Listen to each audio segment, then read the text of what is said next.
Chapitre 439. Marie relate sa mission à Tibériade. Auréa apprend à faire la volonté de Dieu.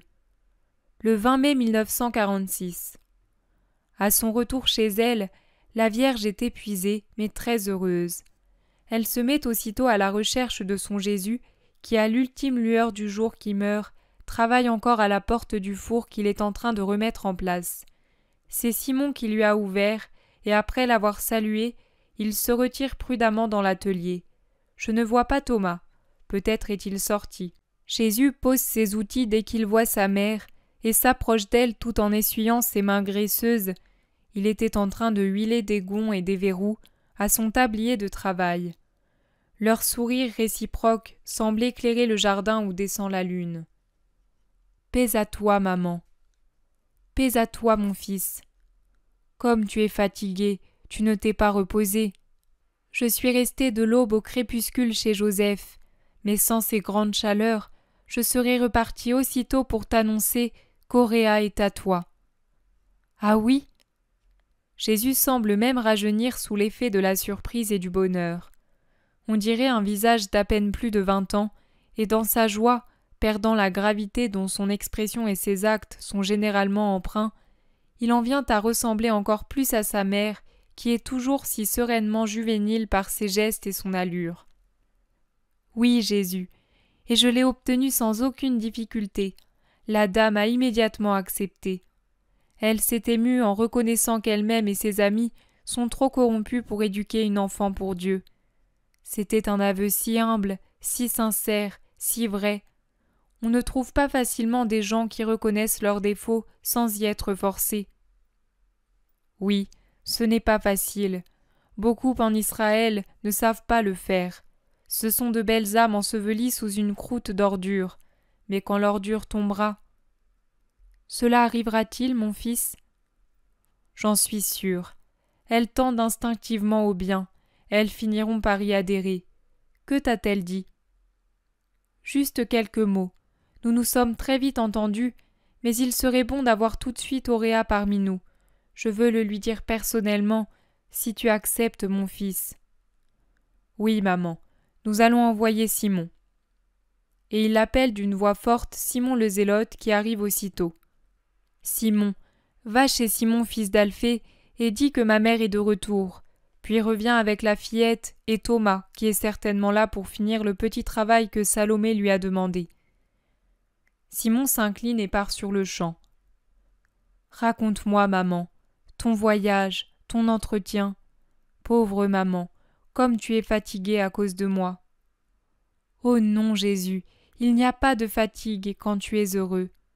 Marie raconte son voyage et les frayeurs de Marie, femme d'Alphée, le séjour dans la maison du batelier, l'entrevue avec Valéria, puis elle achève. J'ai préféré la voir à cette heure puisque le ciel le permettait. Elle était plus libre, moi aussi, et Marie, femme de Clopas, était plus vite rassurée. Imaginer 2 femmes traversant Tibériade la terroriser, et seul son amour pour toi, la pensée de te servir, pouvait l'aider. Marie sourit en rappelant les angoisses de sa belle-sœur. Jésus sourit à son tour. La malheureuse, c'est la vraie femme d'Israël, l'antique femme, réservée, tout à son foyer, la femme forte selon les proverbes. Mais dans la nouvelle religion, la femme ne sera pas forte à la maison seulement.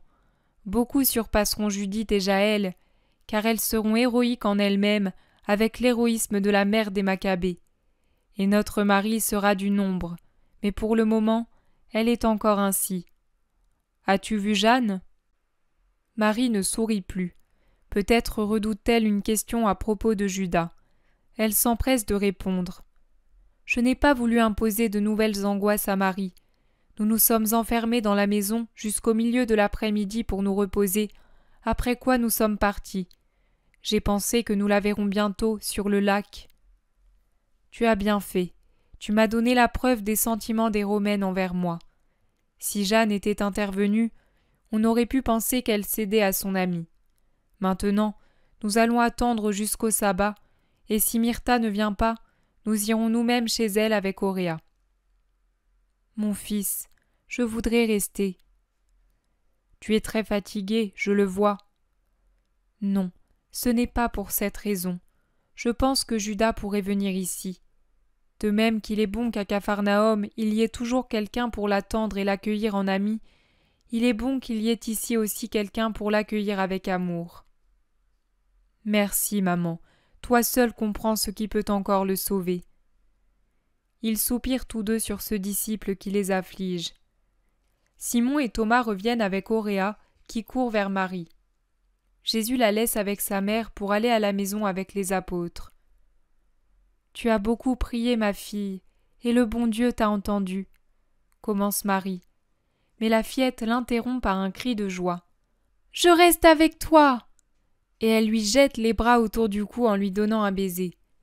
Marie lui rend son baiser, et la tenant toujours entre ses bras, elle lui dit « Quand quelqu'un nous fait une grande faveur, il faut le lui rendre, n'est-ce pas ? » « Oh oui, et je te le rendrai avec plein d'amour. » « Oui, ma fille, mais au-dessus de moi il y a Dieu, c'est lui qui t'a fait cette grande faveur, cette grâce sans mesure de t'accueillir parmi les membres de son peuple, de te rendre disciple du Maître Sauveur. Moi, je n'ai été que l'instrument de la grâce, mais la grâce c'est lui, le Très-Haut, qui te l'a accordée. Que donneras-tu donc au Très-Haut pour lui montrer que tu le remercies ? Mais je ne sais pas. Dis-le-moi, toi, mère. De l'amour, c'est certain. Mais l'amour, pour être vraiment tel, doit être uni au sacrifice, car si une chose coûte, elle a plus de valeur, n'est-ce pas ? Oui, mère. Voilà. Alors je dirais que, avec la même joie qui t'a fait crier « Je reste avec toi », tu devrais crier « Oui, Seigneur », quand moi, sa pauvre servante, je te communiquerai la volonté du Seigneur sur toi. Explique-la-moi, mère, dit Auréa, tandis que son visage prend un air sérieux. La volonté de Dieu te confie à deux bonnes mères, Noémie et Myrtha. Deux grosses larmes brillent dans les yeux clairs de la fillette, puis coulent sur son petit visage rose. Elles sont bonnes, elles sont chères à Jésus et à moi. Jésus a sauvé le fils de l'une, et j'ai allaité celui de l'autre, et tu as vu qu'elles sont bonnes. Oui, mais moi j'espérais rester avec toi. Ma fille, on ne peut pas tout avoir. Tu vois que moi aussi, je ne reste pas avec mon Jésus. Je vous le donne et je reste loin, si loin de lui, pendant qu'il parcourt la Palestine pour prêcher, guérir et sauver les fillettes. C'est vrai. Si je l'avais voulu pour moi seule, tu n'aurais pas été sauvée. Si je l'avais voulu pour moi seule, votre âme ne serait pas sauvée. Vois combien mon sacrifice est grand. Je vous donne un fils pour qu'il soit immolé pour votre âme. Du reste, toi et moi, nous serons toujours unis, car les disciples restent et resteront toujours unis autour du Christ, en formant une grande famille soudée par l'amour pour lui. C'est vrai. Et puis, je reviendrai ici, n'est-ce pas ? Et nous nous verrons encore ? Certainement, tant que Dieu le voudra. Et tu prieras toujours pour moi ? Je prierai toujours pour toi. Et quand nous serons ensemble, tu m'instruiras encore ? Oui, ma fille. Ah, je voulais devenir comme toi. Est-ce que je le pourrai jamais ? Savoir pour être bonne. Noémie est la mère d'un chef de synagogue qui est disciple du Seigneur. Myrtha, celle d'un bon fils qui a mérité la grâce du miracle et qui est un bon disciple. Et les deux femmes ne sont pas seulement pleines d'amour, mais aussi bonnes et sages. Tu me l'assures ? Oui, ma fille. Alors, bénis-moi, et que la volonté du Seigneur soit faite, comme dit la prière de Jésus. Je l'ai récitée tant de fois. Il est juste que maintenant, je fasse ce que j'ai dit pour obtenir de ne plus aller chez les Romains.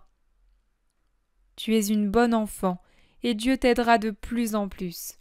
Viens, allons dire à Jésus que sa plus jeune disciple sait faire la volonté de Dieu.